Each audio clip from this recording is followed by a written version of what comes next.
For more chat about geek entertainment, answers to your questions, and news from the wider world of Christian geekery, get the Christian Geek Central podcast today on iTunes and other podcast services.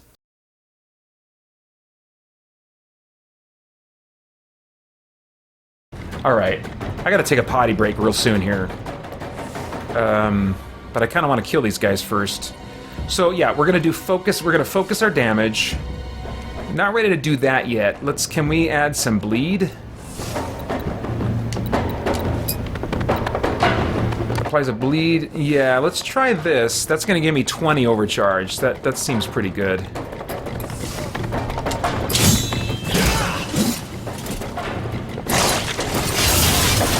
Okay, I don't think we need to heal quite yet. Let's build up a little more overcharge.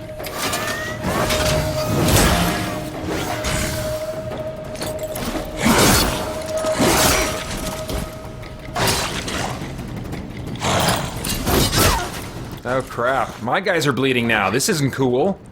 It's okay if I bleed you, but you can't be bleeding me. That is not right. Jeez Louise. So she's... What do we got here? 99 damage to a target. That sounds good, but it's gonna have to wait a little while.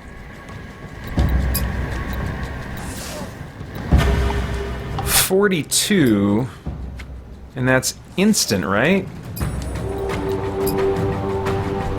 59, that's very fast. Yeah, I think I want this. I think I want this.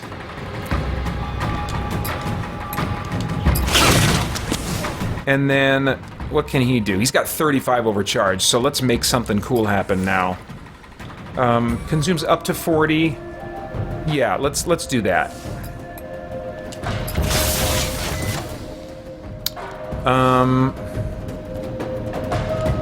Is it time for healing wave now? 121. Could heal himself. Could heal the girl. I don't know. I'm thinking maybe one more gut punch. One more gut punch, because I got healing potions. Yeah, now he's primed to be knocked out by at least one of their attacks. Yep. Nice. Sweet. And I do like that it auto-assigns to a remaining foe when the one you targeted gets killed before you attack him. The original Final Fantasy did not have that, you know? It was much more like D&D in that way, where if you plan to attack somebody and someone else knocked them out before your turn comes around, then your turn is wasted, you know? So you had to be... and that annoyed a lot of players, I think, especially, you know, when they put that game, when they updated it, all the updated versions of the remakes of that game all included auto-reassigning in the... Well, I think there's still maybe like a hard mode or like a original mode or something like that in Final Fantasy Origins, which is the PS1 version of that game. Okay, I've got to go to the bathroom. I've got to burst. What is this? Oh, and tube debuffs. Perfect time for this.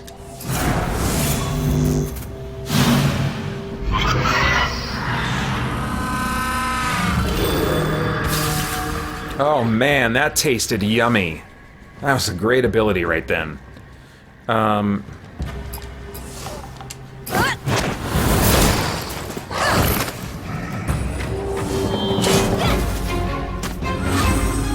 Bombing Leader 6980 says, get them Injustice 2. My boys? Well, I've got the first one, and they've never really shown any interest in that. I don't know. I am all for encouraging cooperative experiences for my boys. Francis Gary says, right hand, left hand, just Leroy Jenkins it.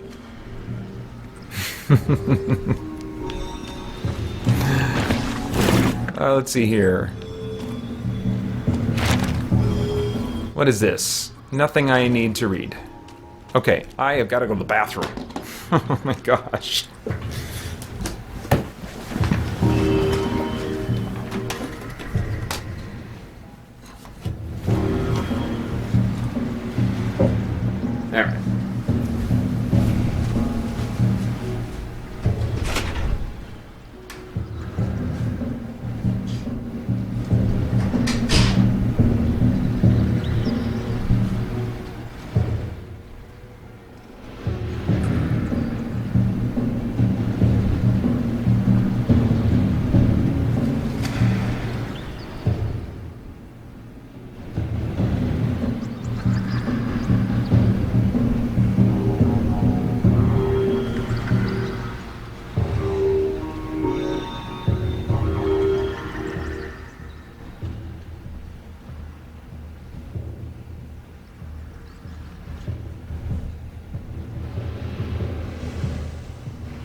Balmy Leader 6980 says, I have Oblivion Game of the Year edition, but I could not play it because I could not kill that goblin or wizard.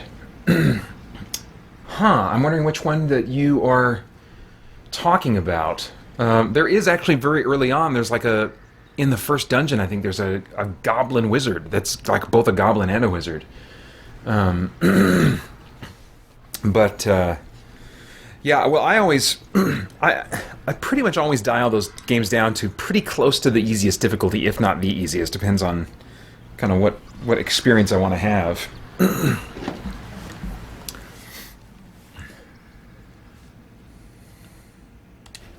All right. Oh, do I want to heal? Let's maybe... Yeah, let's use that. Yeah, okay. That was the right move. Another thing about the 24-hour marathon is my headphones, as comfortable as they are, you know, after 9 to 12 hours, it's nice to take them off and just like, I don't know, just bend my ears the other way for a little bit, not having them pressed against my head as much. Can't imagine trying to do this with less comfortable headphones. Done reading.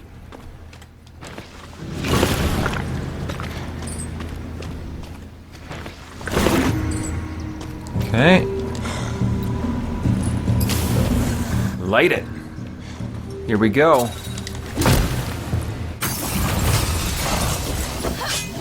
Alright, I think that worked. I think that did the thing. Alright.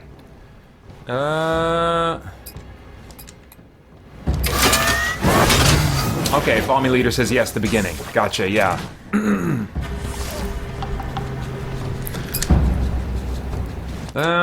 This guy.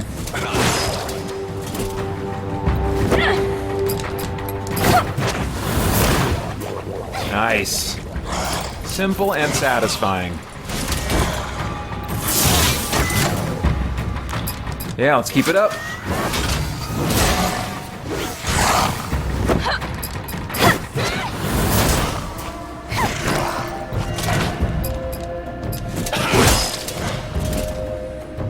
Now they got a status on them. Did he put that on them? What is that? What's wrong with them? Oh, cool, okay. Increases magic damage taken by 20%. Okay. Physical damage taken by 20. Okay. So one of them, I missed which one of them did that to me. One of them did that to me. Oh, this guy's almost gone, though.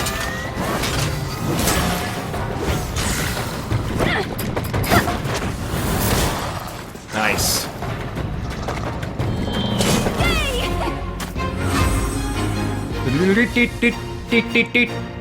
Whatever it is, I got it wrong, but close.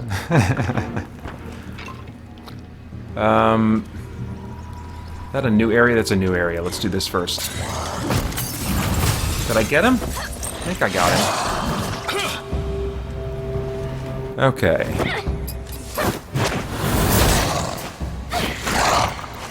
Good times. I wish this game was on my Vita. This would be a great game to be on my Vita. Although I don't need another game on my Vita. I am enjoying Darkest Dungeon on my Vita, and that's like a great game to pull out and just bum on the couch with my wife. Especially if I'm over-leveled for a dungeon, it can be nice, quicker tactics like this.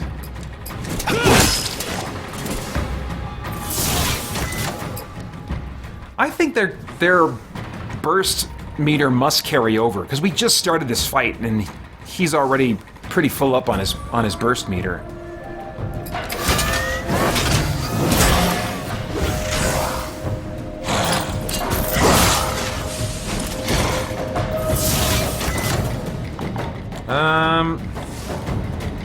Yeah, let's save that.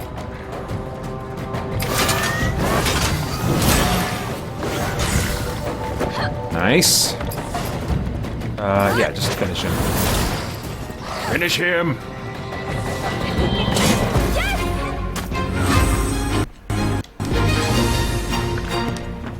Nice. That's not gonna unlock for me.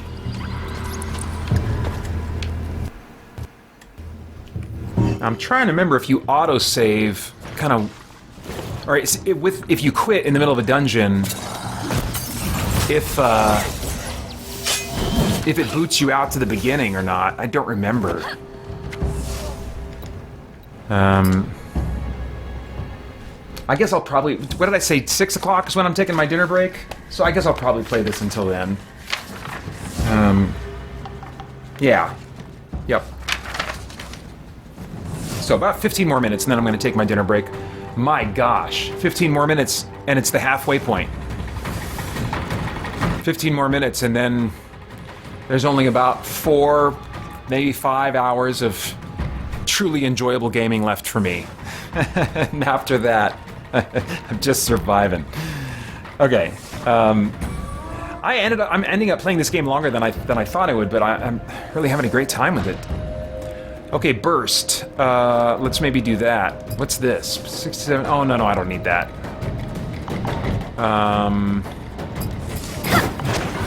Oh, I should have.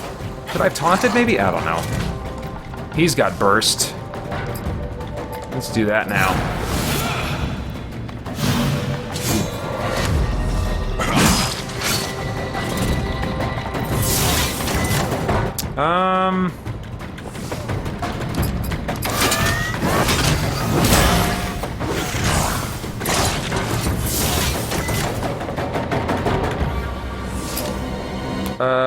Gut punch again? Yeah, let's finish him off.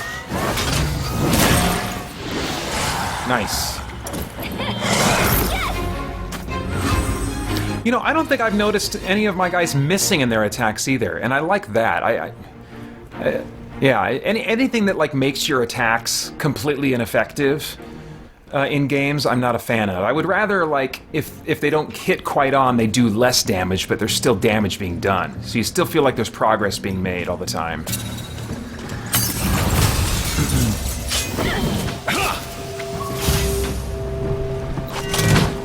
Okay, it's gonna be time to heal again soon.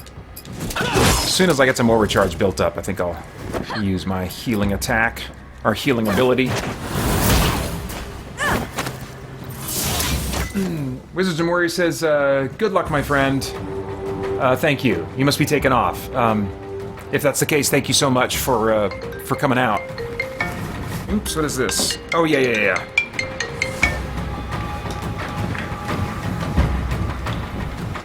Okay. Alright, we're good.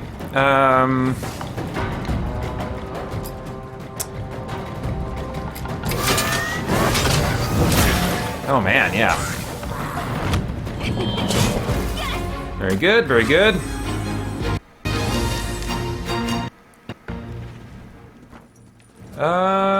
Yeah. Left wall, left wall.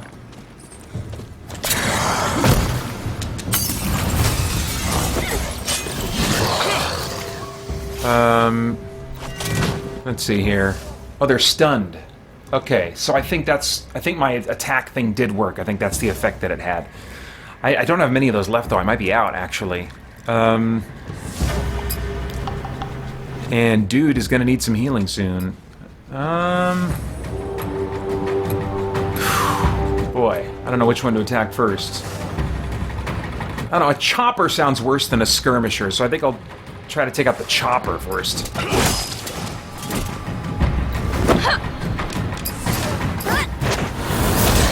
Nice.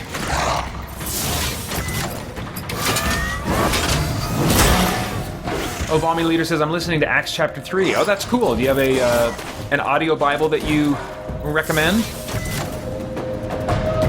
Wizards and Warriors says, oh no, I'm staying for now. I meant that for your next 12 hours of insanity. Oh yeah, because I was making the observation about the being at almost at the halfway point.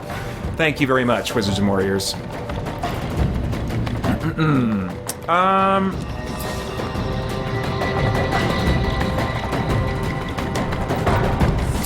I think maybe it's time for Healing Wave. Well, 121. I don't quite need 121. I always hesitate a little bit. Let's maybe gut punch one more time.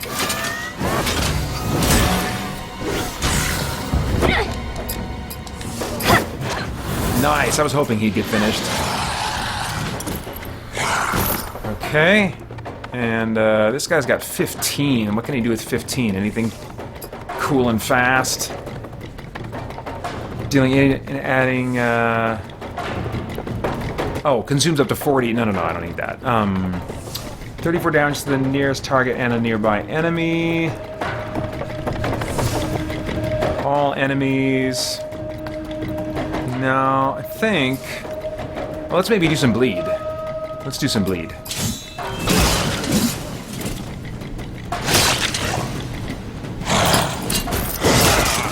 Oof.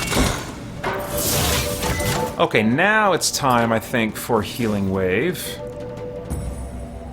Right? Or maybe still not yet? Still maybe not quite yet? I don't know. Well, it's now or never, because this guy's going to die pretty soon. So let's heal this guy down here. And then she's got 18 overcharge.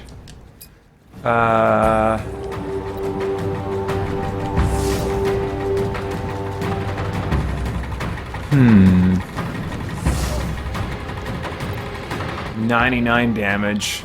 Yeah, okay, let's try that. See if it's worth the wait. And then he can do... Oh, he's got 35. That's pretty close to 40 overcharge.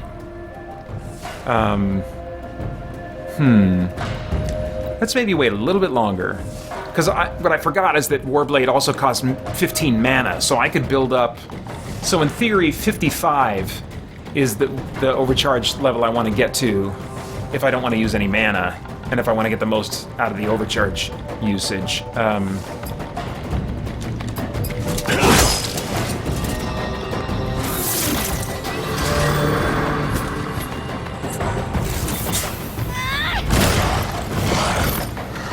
Balmy Leader says, not on an app, but I do recommend Holy Bible, and that is the name of the app, Holy Bible. Okay, interesting, cool.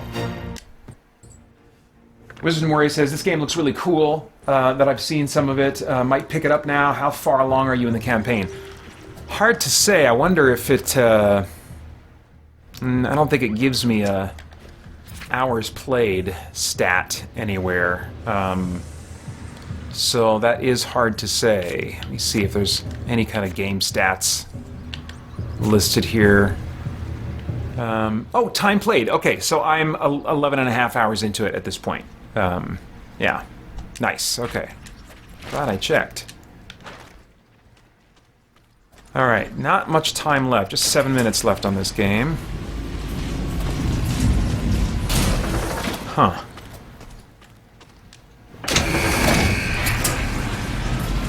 Interesting. Let's use his healing ability, I think. Oh yeah, she's only got one of those left. One of those dealies. What is this? Foreboding altar stands before you. An inscription reads, "The vessel of war remembers the glory of battle." There is an empty vessel at the base of the altar. What do? Take the vessel. Of course, I'm going to take it. The vessel of war remembers the glory of battle? I'm thinking that maybe does something as I am in more battles. Found deep within the path of fangs, this vessel contains the souls of defeated foes. It thirsts for power. Oh, man. Interesting. Interesting. Okay. Do I equip this thing? I don't know what I do with that. A trinket. Trinket? No, it's not a trinket. Not a neck thing. Yeah, no, it's just something I keep in my inventory, I guess. Interesting. I don't care. Is there anything back here? I don't think there is. Nope. Alright. Anything here? No. So it's just a little area down here to visit.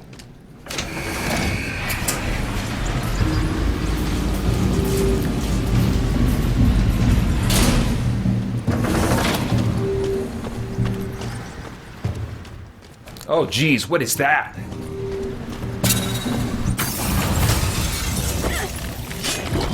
Okay, I think I'm up to these guys. Bring it on, indeed. Yeah, I'll take out the cave slime first if we can.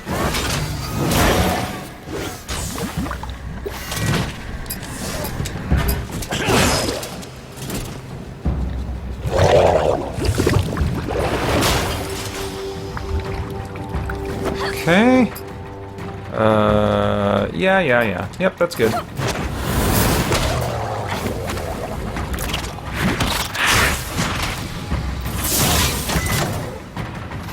Okay, Francisco, taking off for now. Thanks so much. If you're able to come back, great. If not, thank you so much either way for coming out as much as you have. Really appreciate it.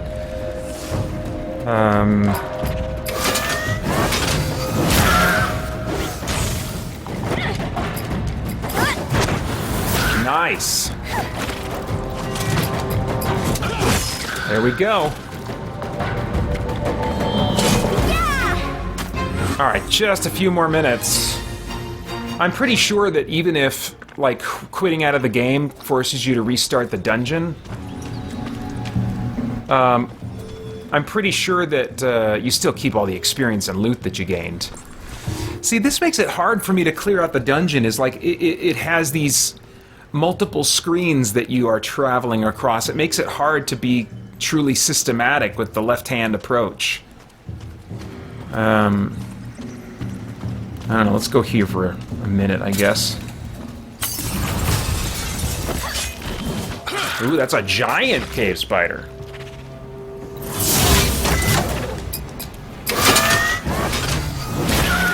Okay.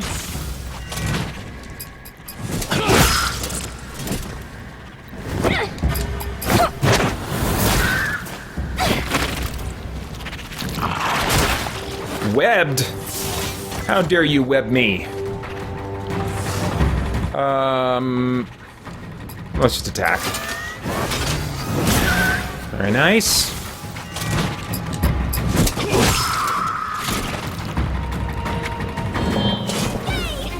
Nice. Wizards and Warriors says, I recommend Child of Light if you like turn-based exploration games. Has a unique battle system take on the traditional turn-based gameplay. Yeah, I've thought about getting that game at some point. I need to watch reviews again. So thanks for bringing that back to my attention.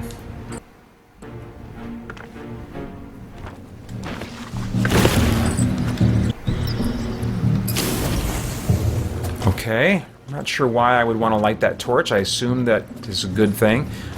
What is this guy with the pack on his back? I kind of want to fight him and see if there's any benefit to that. Like maybe he's got extra loot or something. Oh crap, Lysolot Bomber. Those are bombs on his back. That's not potential loot for me. That's potential death for me. Oh crap.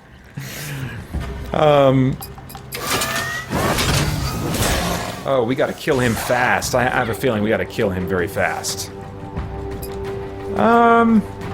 Yeah, I like this shielded idea because I don't know what he's got coming, so that's what we'll do.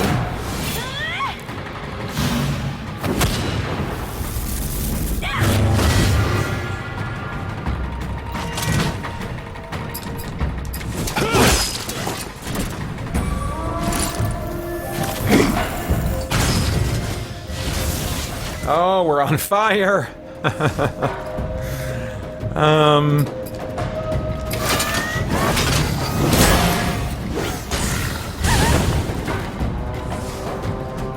Okay. Good, okay. Not too bad. I got worked up for nothing.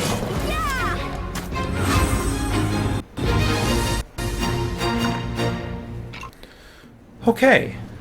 Good. So, I think I might have explored everything in this dungeon. I'm really missing not having... What is that? Oh, that lets me what? Access my consumables in my inventory? What I really want is a map. I want a map of the dungeon, at least what I've revealed so far. Path of Fangs. I'm in the Path of Fangs, but it won't let me...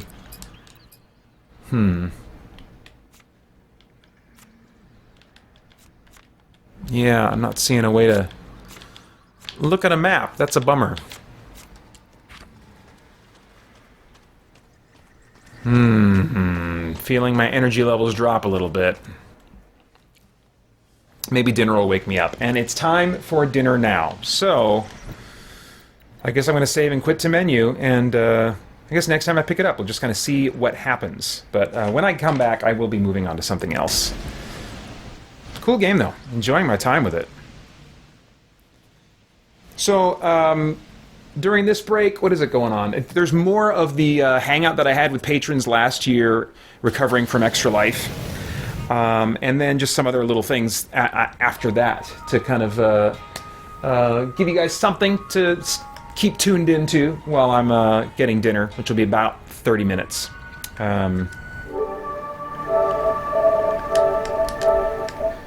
So I will be back then. Okie dokie. I am going to stick to PS4 for a little bit longer, I think. And, I think I'll do some Horizon Zero Dawn next.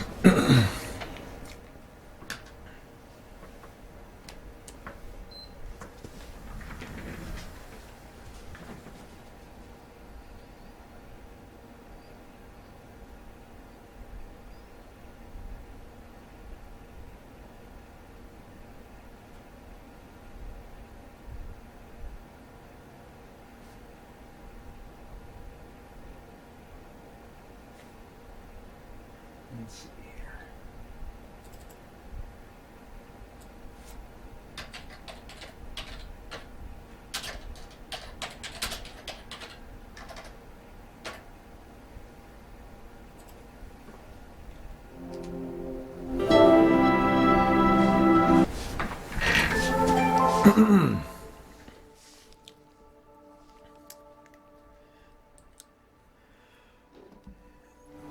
Let's see, I gotta change out a disc, I'm pretty sure, yeah.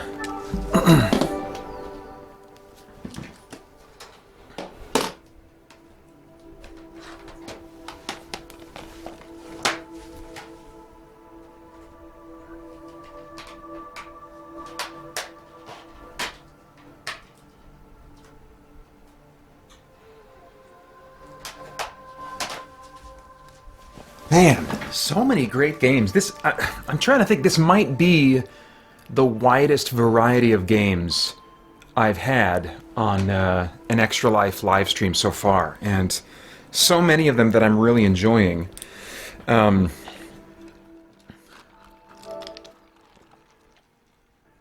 Horizon Zero Dawn, I really enjoyed the first time through playing it.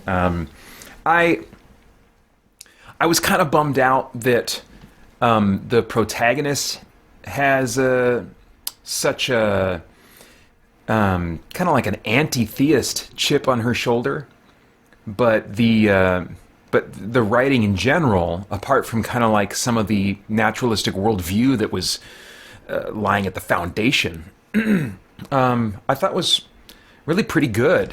Let me check my timing here again just to make sure we're still good. Check. Oh no, it's off.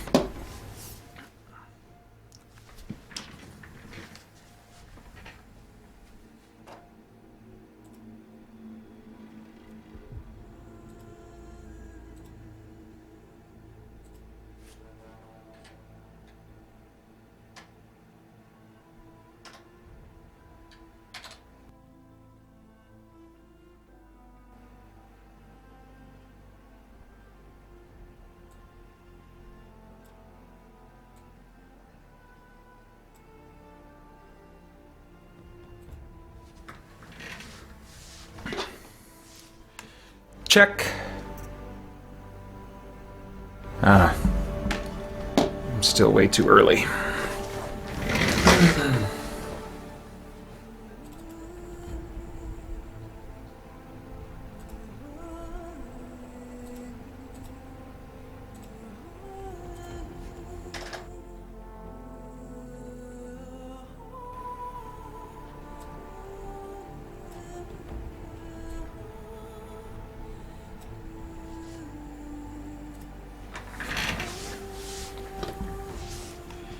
Check. Check. Oh, close. Check. Okay, I'm still just a little bit early.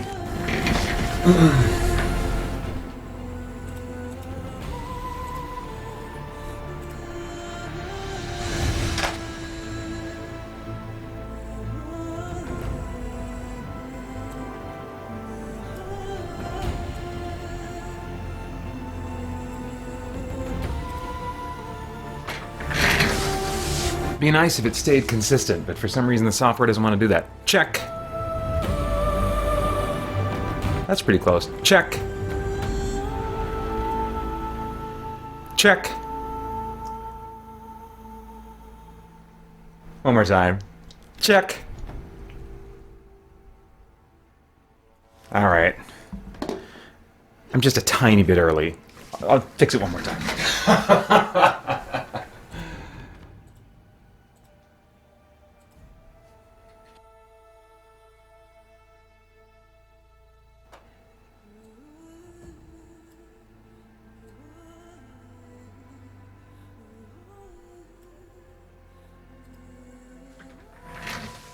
I don't like being off because then my reactions to what's happening in the game don't seem right. Check. Oh, I think that's it. Check.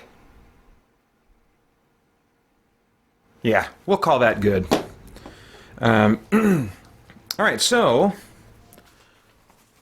the apart from the writing, the story, that kind of stuff, the gameplay in this is something that I really enjoyed. It was before I played Monster Hunter World and really gained an appreciation for a lot of those kinds of gameplay elements. And so coming back to it, I suspect I may appreciate those a little bit more than seeing them as kind of like a necessary evil. And by that I mean the different strategies you have to employ to really be effective in fighting the different kinds of beasts, mechanical beasts that you fight in the world. But largely I liked it because it was borrowing so much from Ubisoft games that I already liked and open world games that I already liked. It's not that it was doing, in terms of its gameplay, anything really revolutionary. It was just borrowing a lot of neat ideas from a lot of neat games and kind of putting them into a single game. And so I was pretty happy with that. Francisco Ruiz asked, did Corinne decide to sit this one out? I haven't heard that from her yet, so I'm assuming, as she said, she is still planning to come. That'll be at 7:30 my time, so a little over 45 minutes from now. Rugged Warrior says, I wasn't that impressed with Horizon Zero Dawn. I do think that it's overblown a bit by reviewers, it seems to me. But I don't know, maybe it's just you and I, it's not as much our thing as it is their thing. But I do think that her worldview and the naturalistic underpinnings do create a different read for the character of Aloy. So many people find her so endearing and likable, and I hear her described that way very, very often. I do know that there is a minority of gamers out there that really do not like her, and I'm not sure if they would describe her negatively in the same ways that I do, but she comes across as with an arrogant chip on her shoulder. She's clearly wounded, and was wounded in ways that cannot be justified, but neither can her abrasive, snarky reaction to that as just a mode of life. And she is like that towards so many people in the game world, theists in particular.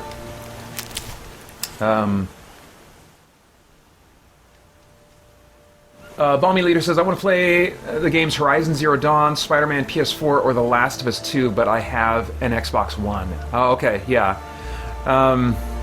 Well, one option for you, at least for Horizon Zero Dawn, is if you have a gaming PC. It has been ported to PC, and who knows what Sony will do in the future. Alright. Now to find out what caused this. Okay, yeah, there's some kind of a quest here I was just about to take on. This is a save that's right before the end of the game, and so I'm very high level, but what I'm doing, I just bought the DLC because it was on sale for really cheap, just like $6-7, something like that. and I thought it would be good for the live stream. I actually thought that I might play the game enough to get ready for Extra Life that I would be ready to start into the DLC, but that has not been the case. I think it's because I just discovered so many other games. I was like, oh, this is fun coming back to this, you know. So anyway, I'm not going to be taking on the DLC tonight, I'm pretty sure. Right now, I'm just going to be... I'm still kind of reacquainting myself with the game and how hunting monsters works, how the controls work. I'm still rusty at those. And so what I've been doing is going through and checking off all these campfires. The green ones are ones that I've been to, and so they are enabled for fast travel. The white campfires are camping sites I've not been to yet. So I'm just going to kind of wander around for a little while here. There's also a corrupted zone. You can take on these corrupted zones, and they thankfully list a level there. That one's level 34, and I believe I am level 40, and so I'll probably also take on some of these corrupted zones starting with the lowest level. So there's a level 27 corrupted zone. I can't even remember what you're supposed to do when you get there. Level 20, so hopefully they'll remind me. 23, let's see if there's another one that's lower than 20. Let's see, where are the... Oh, there they are. Okay, corrupt is... Oh, that's the DLC area. So I think just this level 21 over here I'll be getting to, maybe. But for now, I am, checking off campfire boxes, but on the way I discovered a side quest that for this place that I don't think I'd been to before. It's just like, oh, okay, well, I'll do the side quest.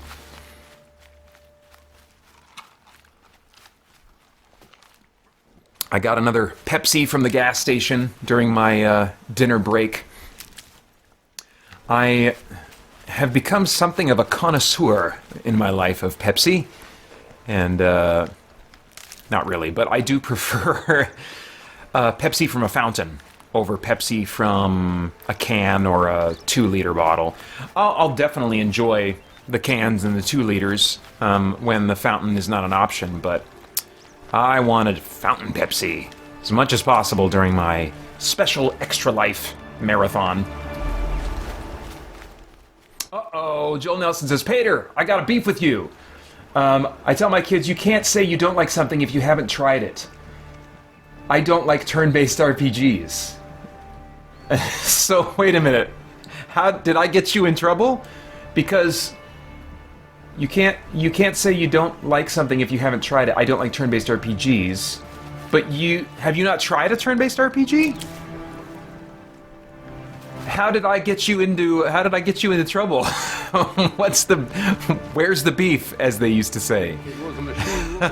We don't know how they got it. Rosgron concealed the parts on his person, no doubt.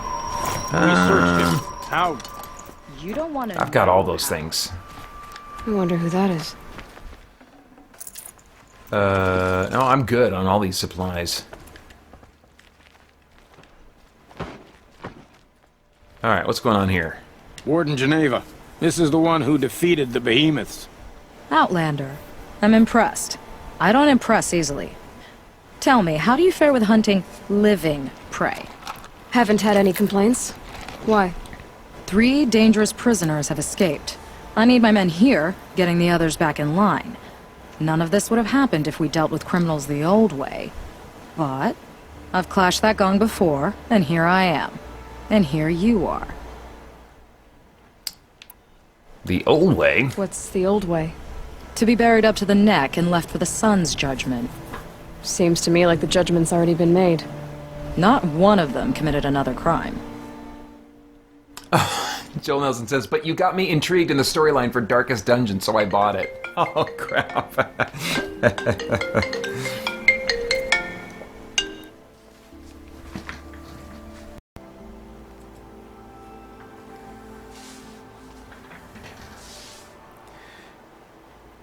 Now, I'm not clear on how I got you intrigued in the story of... I mean, the storyline for Darkest Dungeon is more like the moment-to-moment story of the characters that come in and out of your party, and how they just get mentally screwed up from what you put them through.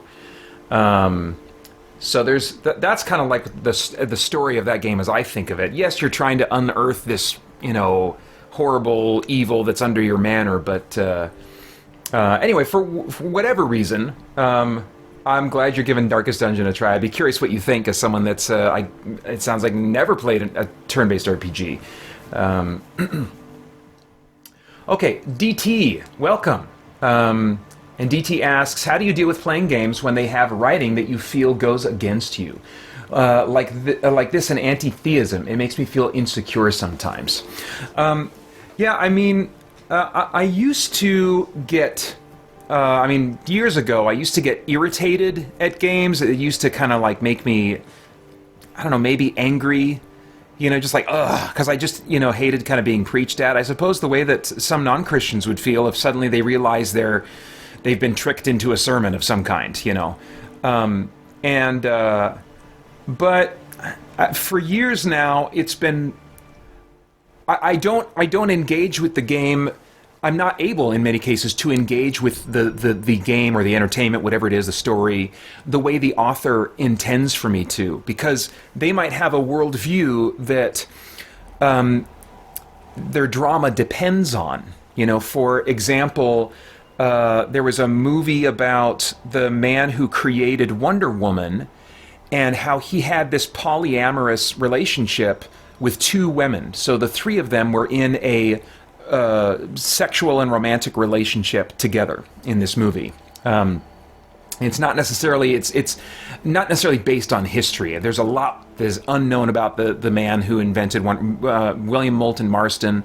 It's a lot of speculation, a lot of heavy speculation in there. In fact, the daughter or granddaughter, after the movie came out, said, this is nothing like the truth. The truth is a lot more interesting, But anyway, the drama of that movie, it ended on a note that they expected the audience, the way they were using music and stuff like that, they were expecting the audience to root for the three of these people to be able to continue in this relationship despite the fact that society was kind of at that time repulsed by it, it was a different time, so people, certainly I don't think would react in the same way, to the same degree, in the same numbers today.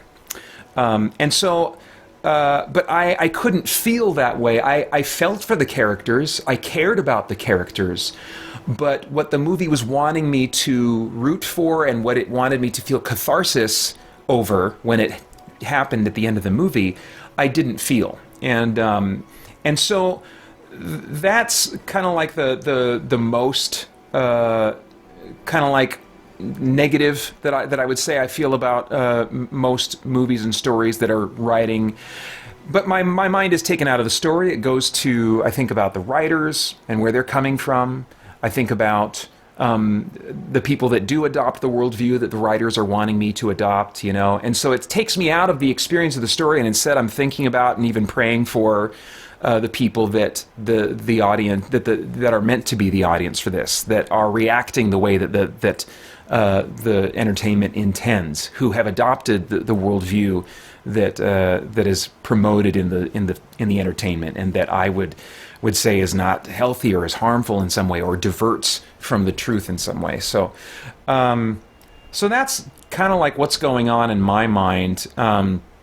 So in a game like this, for example, when I see that Aloy has an anti-theist chip on her shoulder, and I wonder to myself, where the writers are coming from and stuff, it takes me out of the story and bums me out for the people that do hold an anti-theistic worldview. So I guess I don't know if that answers your question. How do you deal with playing with games? Yeah. So as far as how do I deal with it?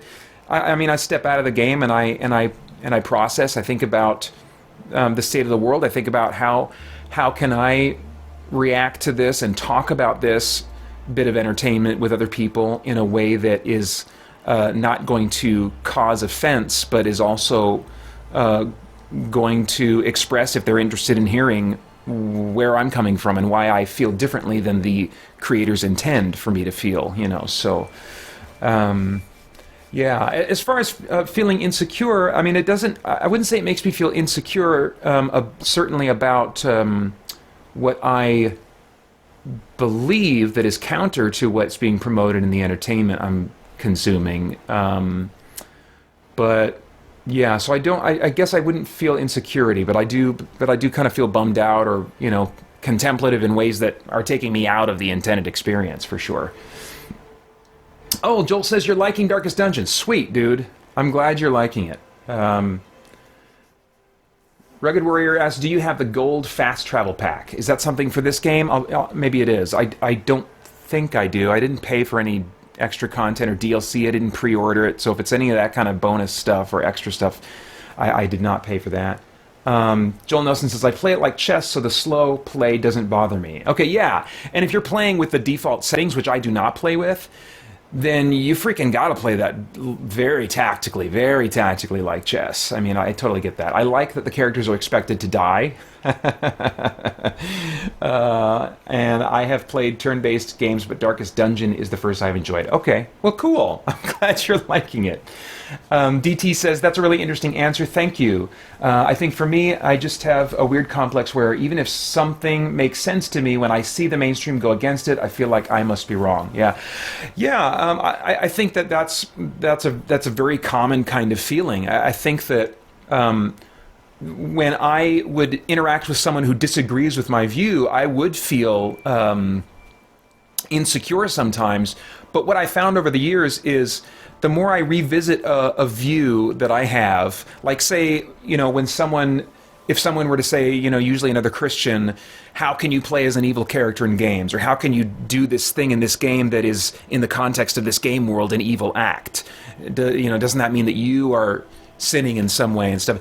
When I first started being asked those kinds of questions years and years ago, in fact, before I was even on YouTube, and maybe some still was hanging on when I was just getting on YouTube and getting used to interacting with, what can be a really tough crowd in the comments of YouTube.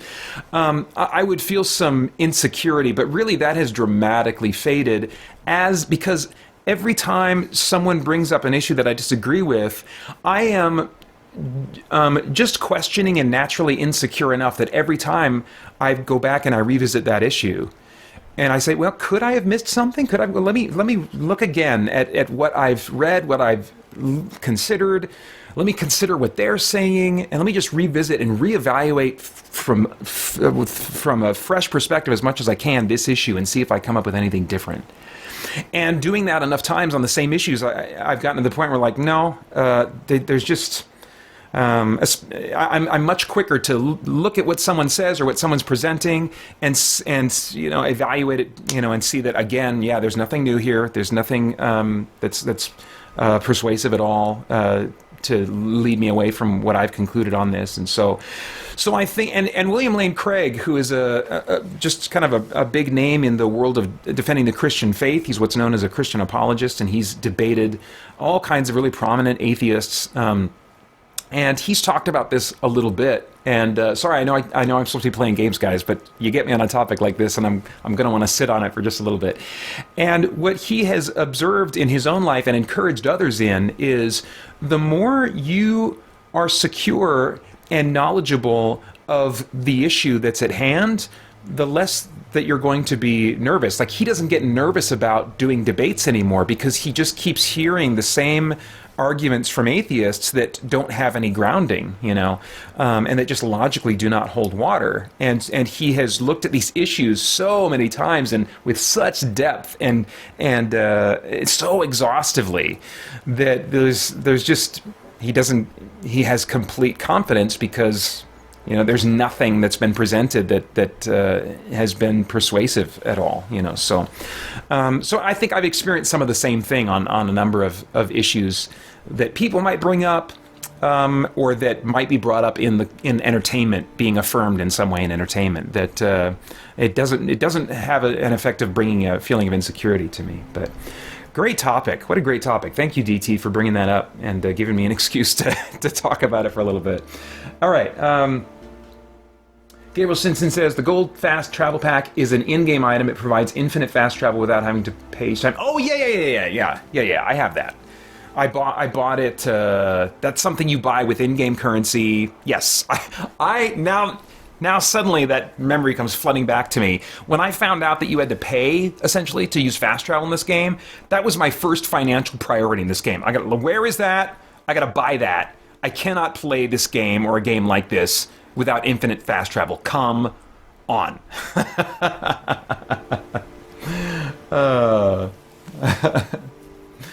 DT says, thanks, man. That's really helpful. I'll think it all over. I really appreciate you taking the time to answer my questions. And smiley face.